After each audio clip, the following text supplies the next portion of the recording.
자, 오늘은 각이에요. 각에 대해서 한번 얘기해 볼게요. 자, 각이 무슨 뜻이냐면 한 점 O에서 시작하는 두 반직선, 우리 저번 시간에 반직선 배웠죠? 네. OA랑 OB로 이루어진 도형을 각이라고 합니다. 지금 여기 보시면 여기 지금 한 점 O에서 시작하는 두 반직선 있는 거 보이세요? 네. 그래서 이 반직선이랑 이 반직선으로 이루어진 도형을 각이라고 하는 거예요. 네. 이때 우리가 기호로 각을 뭐라 쓰냐면 각 AOB라고 쓰던지 각 BOA라고 쓰던지 아니면 여기 이렇게 알파라고 각도가 보통 써 있을 거거든요. 그러면은 각 알파라고 해도 되고 우리가 이 시작하는 점을 각의 꼭지점이라고 하거든요. 그래서 네. 그 이 꼭지점을 이용해서 각 O라고 하셔도 됩니다. 요런 기호들로 각을 표현한다. 그러니까 여기에 이런 기호 있지 얘들아. 이게 각 표시야. 이해하시죠? 자, 이 네. 각은 크기가 있어요. 크기가 뭐냐면 꼭지점 O를 중심으로 반직선 OA에서 반 OB까지의 회전한 양을 말해요. 회전한 양을 우리는 각의 크기라고 합니다. 지금 여기 반직선 OA가 이렇게 있을 때 얘가 이렇게 회전해서 이렇게 올라가죠. 맞아요? 이 회전한 양을 각의 크기다 이렇게 얘기한다는 거지. 그리고 우리가 있잖아 얘들아 각은 이렇게 한 바퀴를 삥 돌리면 몇 도인지 우리 알고 있죠 이미. 몇 네. 도예요? 360도. 360도. 네, 그런 것들을 생각하시면 됩니다. 그때 우리는 이 OA를 변이라고 하고 이 OB도 변이라고 하겠죠. 자, 이때 얘들아 우리 각을 얘기할 때 주의사항이 두 가지가 있어요. 먼저 첫 번째는 각의 꼭지점은 항상 가운데 적으셔야 돼요. 그러니까 우리가 각 A, O, B다라고 했을 때 점 세 개를 딱딱딱 이어서 각을 만드는 거잖아. 네. 이때 O는 각의 꼭지점이지. 네. 그래서 각의 꼭지점은 항상 가운데 있어야 되는 거야. 혹은 각 B, O, A라고 말하셔도 상관없어요. 그 각의 꼭지점만 가운데만 있으면 됩니다. 네. 자, 그 다음에 보통 우리가 아까 각의 크기를 뭐라고 했냐면 반직선 OA에서 OB까지 회전한 양이라고 했거든요. 그럼 보세요. 우리가 반직선 OA가 이렇게 있는데 얘가 이쪽으로 이렇게 회전한 것도 회전한 양이고 얘가 이렇게 둘러서 가도 이렇게도 회전한 양이죠. 네. 그런데 이때 보통은 각 OAB는 보통 크기가 작은 쪽의 각을 말하기로 약속을 합니다. 그러니까 여기가 60도라고 써있고 여기가 300도라고 써있으면 니네 각 AOB의 크기는 뭐라고 대답해야 돼?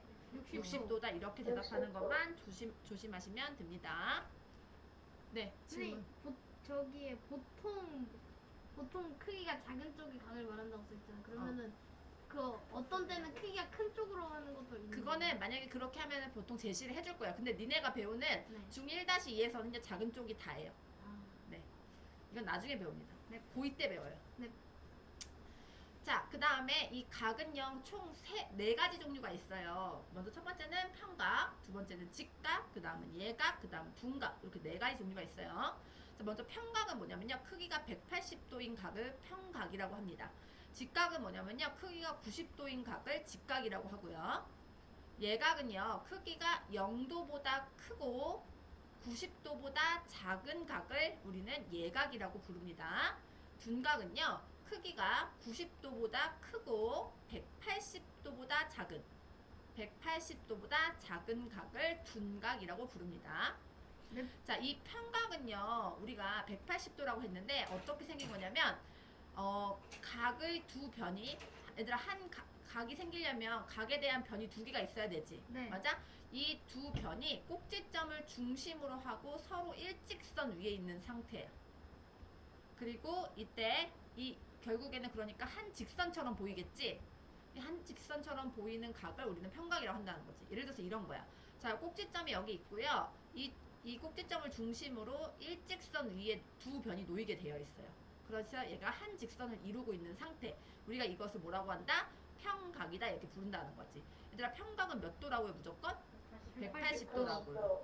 자, 그 다음에 이게 크기가 그럼 여기부터 여기까지 180도면 딱 그거의 절반인 여기에 세로로 쭉 올라가는 선으로 이루어진 각이 직각. 90도. 다시 말해서 90도가 되겠죠. 이렇게 생각하시면 되겠죠. 자, 그 다음에 여기가 지금 0도일 거 아니야 얘들아. 네. 두 변이 여기 있으면 0도겠죠? 근데 그 중에서 한 변이 일로 가면 90도잖아. 0도랑 90도 사이에 또 다른 변 하나가 이렇게 진행이 된다면 우리는 이 각을 뭐라고 부른다? 예각이라고 부르겠다라는 거지. 그래서 예각은 0도보다는 크고 90도보다는 작은 특징을 갖고 있습니다. 네. 자, 그 다음에 지금 변이요. 요 변 하나랑 요 변 하나로 이렇게 이루어져 있죠? 근데 얘는요. 여기가 90이잖아요. 우리가. 여기가 90이잖아요. 90도보다 이 각은 더 커요? 작아요? 크죠? 그래서 얘는 둔각이라고 부르시면 됩니다. 둔각은 90도보다 크고 180보다 작으면 우리는 무슨 각이라고 부른다? 둔각이라고 부른다. 자, 만약에 얘들아 문제를 풀라고 하면 당연히 너네가 정확한 각도를 알고 있는 평각과 직각 갖고 문제를 풀 거야. 그래서 얘네 둘을 우리가 알고 있다 갖고 문제를 풀 거니까 평각과 직각에 주목을 하시면서 문제를 푸시면 돼요. 네. 자, 그 다음에 각 몇 가지 더 배워볼게요. 얘들아, 교각이라는 말과 막곡지각이라는 말을 배워보겠습니다. 먼저 교각은요, 무슨 뜻이냐면 두 직선이 한 점에서 만날 때, 라고 돼 하면 얘들아, 우리가 이때 무슨 점을 현수한다고 저번 시간에 배웠어? 교점이 나온다라고 배웠죠? 그때 우리가 두 직선이 한 점에서 만나는 상황이면 각이 4개 생겨요. 보이세요? 네. 하나, 둘, 셋, 4개 생기죠? 이 4개의 각을 우리는 뭐라고 하냐면 교각이다 이렇게 부릅니다. 만날 교자를 또 쓰는 거겠지. 두 직선이 만나서 생기는 각이다 라는 뜻이야. 그래서 각 A, 각 B, 각 C, 각 D를 우리는 교각이다 라고 부른다는 거지. 자, 막곡지각은 뭐냐면요. 두 직선의 교각 중에서 서로 마주보고 있는 각 있죠. 서로 마주보고 있는 각을, 보고 있는을 빼먹고요. 마주보는이라 쓰죠. 마주보는 각을 막곡지각이라고 합니다. 근데 이때 막곡지각은 어떠한 중요한 성질이 있냐면요. 서로 크기가 같아요. 크기가 서로 같다라는 특징이 있습니다. 각 A랑 각 C가 얘들아 막곡지각인 거 보이세요? 네. 얘네들이 크기가 같아요. 각 A랑 각 C가 크기가 같고 각 B랑 각 D가 막곡지각인 거 보이세요? 네. 각 B랑 각 D가 서로 크기가 같습니다. 그 이유를 선생님 지금부터 설명할게요. 그런 것들을 우리 증명이라고 합니다.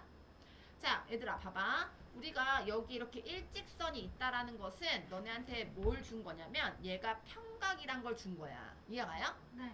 여기도 일직선이 있죠. 그러면 이 각을 뭐라고 준 거야? 우리한테 평각이라고 준 거야. 다시 말해서 각 A랑 각 B를 더하면 180도다 라는 특징이 있지.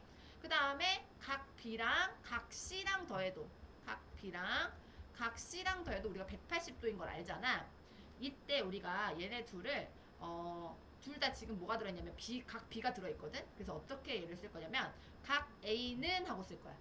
그럼 각 A는 어떻게 구하면 되겠어? 180도에서 각 B를 빼면 되겠죠. 네. 각 A 더하기 각 B가 180이니까. 그치? 역시나 각 C도 어떻게 구하면 되겠어? 180에서 각 B를 빼면 되는 거잖아. 자, 그럼 보세요. 여기 지금 180 마이너스 각 B, 여기 180 마이너스 각 B라고 써있는 거 보여? 얘네들 같지? 그렇다는 얘기는 얘네랑 같은 각 A랑 각 C도 서로 같다 이렇게 결론 내릴 수 있다는 거지. 이해하십니까? 네. 그래서 우리는 막곡지각들은 서로 각이 어떨 수밖에 없다. 항상 같을 수밖에 없다. 이 특징이 굉장히 중요한 특징이 됩니다. 자, 그 다음에 용어 몇 가지 더 배워볼게요. 그 다음 배울 용어는 직교라는 용어예요. 직교. 우리가 지금 교각에 대해서 얘기했잖아. 교각이 뭐야? 두 직선이 한 점에서 만날 때 생기는 각들이 교각이었지? 네. 이때 이 교각이 직각이면 우리는 이 두 직선이 서로 직교한다라고 얘기합니다. 직교가 무슨 뜻인지 알겠어요? 네. 그러니까 교각이 직각인 상황을 직교라고 한다 얘기는 거지. 그 다음에 이 직교는 뭐랑 같은 말이냐면 수직과 같은 말입니다. 자, 그 다음에 직각을 표시하는 방법이 이렇게 표시하면 직각이에요. 이게 지금 직선 AB란 뜻이죠. 직선 CD란 뜻이죠. 지금 보이세요? 직선 AB, 직선 CD? 네. 얘네가 서로 수직이다라는 걸 뭐라고 표시하냐면 기호로 이렇게 표시하면 됩니다. 이게 수직이다라는 기호 표시예요. 자, 그 다음에 수선이라는 말이 있는데요. 수선이 뭐냐면 말 그대로 얘는 선의 종류거든. 근데 수선은 뭐냐면 직선 AB는 직선 CD의 수선이야. 직선 AB는 직선 CD의 수선, 직선 CD는 직선 AB의 수선이라고 부릅니다. 그러니까 수선이 뭐냐면 결론적으로 서로 직교하는 상황에 두 선 있지. 네. 두 선을 한 직선에 대한 또 다른 직선을 수선이다라고 부른다는 거야. 이해가요? 그러니까 직선 AB는 직선 CD의 수선, 직선 CD는 직선 AB의 수선이라고 부른다는 거지. 서로 수선 관계를 이룬다 이렇게 생각하시면 돼요. 네. 자, 그러면 여기서 배운 우리 용어 세 가지 직교, 수직, 수선 요 말을 정리해 볼게요. 자, 우리가 직교하는 두 직선은 서로 수직이라고 하고 한 직선을 다른 직선의 수선이라 한다 이렇게 정리하시면 됩니다. 자, 직교랑 수직이랑 수선이라는 말이 무슨 말인지 알아야 됩니다. 자, 그 다음에 수직 이등분선이라는 말이 있어요. 지금 여기 L 그린 거 보이시죠? 네. L이 지금 어떠냐면 AB의 중점인 M을 지나면서 이 L과 이 직선 AB는 서로 수직 관계죠. 이런 것을 수직 이등분선이라고 합니다. 요 L이 수직 이등분선이라는 거야. 다시 한번 적어보면 3분 AB의 중점을 지나고 중점을 M이라고 하면 중점 M을 지나고 직선 AB의 수직인 직선을 우리는 수직 이등분선이라고 한다라는 거지. 자, 수직 이등분선은 수직이면서 이등분이다라는 말을 합쳐놓은 단어다라고 생각하시면 돼요. 우리가 이때 수직이라는 말은 그냥 바로 보면 알겠으니까 이 이등분은 뭐랑 관련돼 있다고 생각하면 되냐면 중점과 관련돼 있다 이렇게 생각하시면 되겠죠. 이등분 한다라는 건 결국에는 중점을 지난다라는 말이랑 같은 뜻이라는 생각을 하실 수 있어야 됩니다. 그래서 L이 AB랑 서로 수직하고 이때 AM과 MB가 서로 같은 상태 이것을 우리는 수직 이등분선이다 라고 한다는 거야. 자, 그 다음에 수선의 발이라는 용어가 있어요. 이거 있잖아. 높은 학년들한테 물어보면 모르는 애 되게 많아요. 얘들아, 이때 이 발이라는 것은 니네 말 그대로 니네 발과 같은 거거든? 근데 생각해봐. 야, 이 점에서 이 점에서 여기 직선 L이 있지. 맞아? 직선 L에 대해서 수선을 그리려면 수직으로 이렇게 선이 내려와야 될 거 아니야? 네. 그러면 내가 선은 뭐라 그랬어? 무수히 많은 점으로 이루어져 있댔지? 네. 그 점이 이렇게 쭉 가다가 여기에 이 직선과 딱 만나는 점 있지? 네. 이게 뭐냐면 수선의 발이야. 오, 그러니까 수선의 발은 점이다라고 생각하시는 게 맞다는 거죠. 자, 그래서 직선 L 위에 있지 않는 P라는 점이 있는데 이 P에서 직선 L에 수선을 그었을 때 우리는 그때 생기는 교점 있죠. 그 교점 H를 수선의 발이다 라고 한다는 거야. 자, 그리고 이때 점 P와 점 H로 연결한 선분 PH의 길이는 점과 직선 사이의 거리라고 부릅니다. 점과 직선 사이 거리. 그러니까 예를 들어서 보여줄게 얘들아. 야, 점이 있어. 직선이 있어. 점과 직선 사이 거리는 어떻게 우리가 재야 되는 거냐면 이렇게 재면 될까 안 될까? Nope. 안 돼. 이렇게 재도 Nope. 안 돼. 어떻게 재야 된다고? 직각으로 내려야 돼. 수직으로 재야 된다고. 수직으로 재야 된다. 그럼 이걸 수선이라고 하지? 네. 그때 요 점을 뭐라고 부른다고? 수선의 발. 잘했어. 그리고 이때 수선의 발을 H라고 하면 PH 길이가 뭐라고? 점과 점과 직선 직선 사이의 사이의 거리. 거리다라는 거지. 그래서 항상 거리는 앞에서도 배웠지만 점과 직선 위의 점을 잇는 가장 짧은 선분이 되겠죠. Oh, so easy. 가장 짧은 선분이 점과 직선 사이 거리다라는 거야. 얘들아, 이거 고등학교 1학년 때 진짜 중요해. 정말 중요한 용어야. 잘 알아둬. 네. 자, 그 다음에 우리 사실은 1-1에서 1차 방정식 활용할 때 시계바늘에 대해서 배우긴 했어요. 너무 그쵸? 싫어. 자, 그거 한 번 더 정리해 봅시다. 이 단원에 또 나와요. 왜냐면 각이기 때문에 그렇거든? 시계에 두 바늘이 뭐야 얘들아? 시침과 분침이지? 네. 이 시침과 분침이 이루는 각의 크기를 얘기를 해보자. 자, 그러려면은 우리가 1분당 시침과 분침이 어떻게 움직이는지 그 각도를 알고 계셔야 됩니다. 기억나십니까? 네. 시침은 1분당 몇 도 움직여요? 좋아요. 0.5도라고 합시다. 분침은 1분에 몇 도 움직이죠? 6도. 네, 6도. 다 잘 기억하고 있네요. 그래도 한 번만 더 정리하고 넘어갈게요.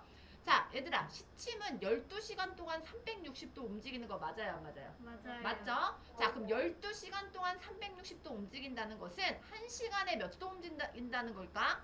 30도. 그러니까 지금 12가 1이 되려면 나누기 12 해야 되지? 네. 얘도 나누기 12 하면 되는 거야. 네. 이게 사실은 함수. 그치, 네. 얘들아? 자, 그러면서 1시간이 30도라는 걸 우리가 알았어. 네. 시침이. 근데 1시간은 몇 분이야? 30분. 아니야.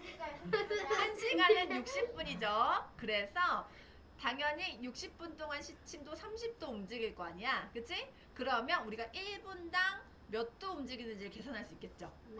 60분 동안 30도 움직이면 1분당 몇 도 움직인다? 0.5도 움직인다.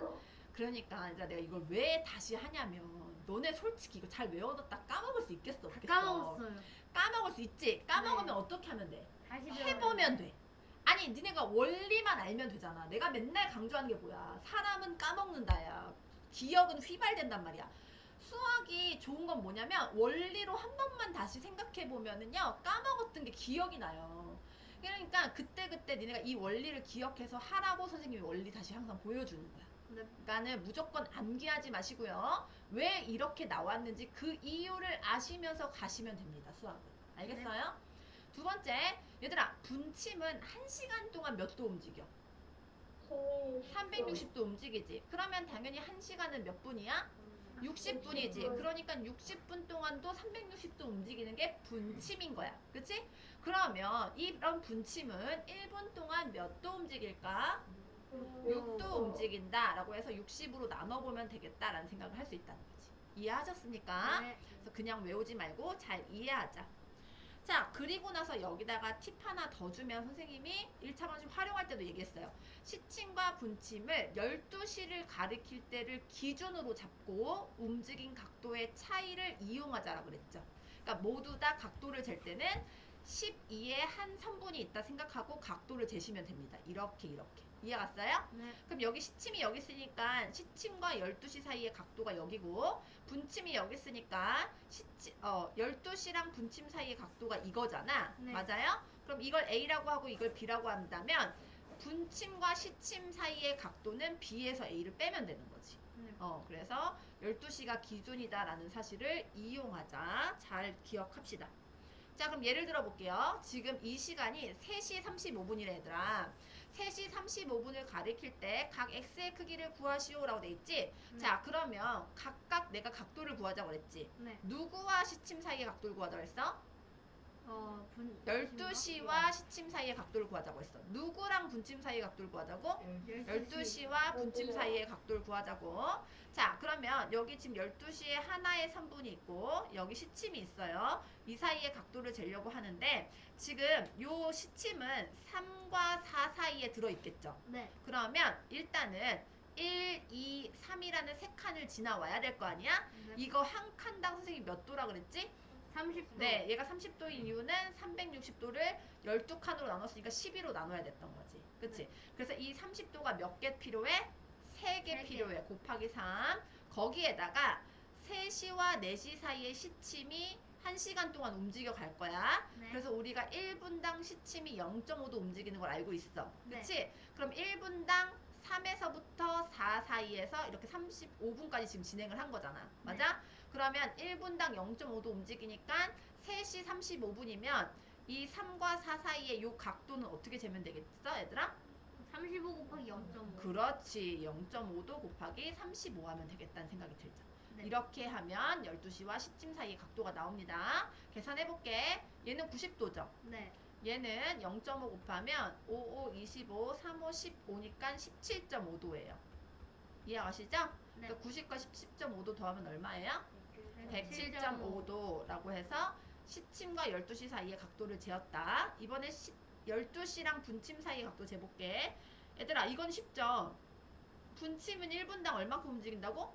6도. 그러면은 얘가 35분 움직인 거잖아. 네. 맞아? 그러니까 몇 도다라는 걸 어떻게 구하면 돼? 35 곱하기 6. 그렇지. 35 곱하기 6도로 구하면 되겠죠? 네. 그래서 5, 6, 30, 3, 6, 18이니까 210도다라는 결과가 나오네요. 그죠? 네. 그럼 지금 이렇게 된 거야. 12시를 기준으로 12시와 시침 사이의 각도는 107.5도, 12시랑 분침 사이의 각도는 210도다라는 게 나온 거지. 그러면은 시침과 분침 사이의 각도는 어떻게 재면 되겠어, 얘들아? 210도 마이너스 107.5. 그렇죠. 210도 마이너스 107.5도로 재면 되겠다라는 것을 충분히 이해할 수 있겠다. 그죠? 그래서 얘는 102.5도다 이렇게 나오게 되겠네요. 이해가십니까?